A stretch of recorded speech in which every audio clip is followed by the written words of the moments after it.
भगवान बुद्धा का उपदेश इंसानियत और अंतरात्मा की शांति के लिए प्रकट किया गया है।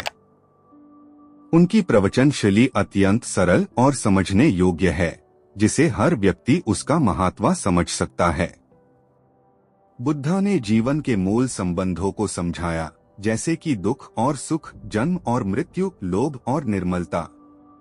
उनका मुख्य उद्देश्य था मानव जीवन में शांति और समृद्धि को स्थापित करना। उन्होंने कहा, दुख में भी शांति और सुख में भी शांति हो, यही सच्ची शांति है। बुद्धा का प्रमुख उपदेश अष्टांगिक मार्ग या 8 फोल्ड पाथ है।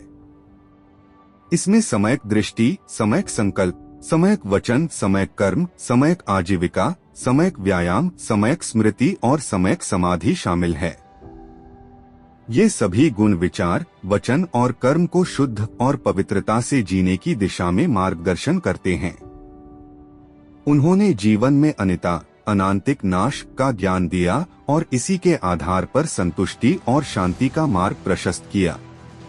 उनका कहना था कि संसार में सब कुछ अनिता है, इसलिए मनुष्य को वास्तविक सुखी होने के लिए वास्तविकता को समझना चाहिए। बुद्धा ने अहिंसा का भी महत्व बताया। उन्होंने समझाया कि हिंसा से किसी भी समस्या का समाधान नहीं होता, बल्कि उसे और भी गंभीर बना देता है।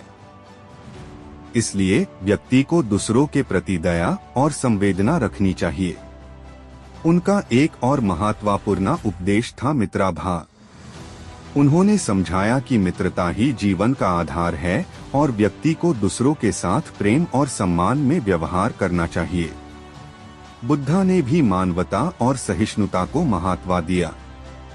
उन्होंने समझाया कि हर व्यक्ति का अधिकार है अपने विचारों और धार्मिक प्रतिक्रियाओं का चयन करना। इस प्रकार वह एक सामाजिक और धार्मिक उदाहरण प्रस्तुत करते हैं। अंत में बुद्धा का उपदेश मानव जीवन को सही और निश्चित दिशा में ले जाने का मार्ग दर्शाता है।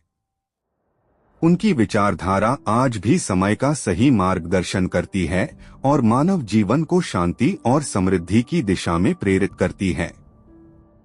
उनका उपदेश सदैव प्रसन्नता, संवेदना और सामाजिक समृद्धि को बढ़ाने का मार्ग प्रशस्त करता है।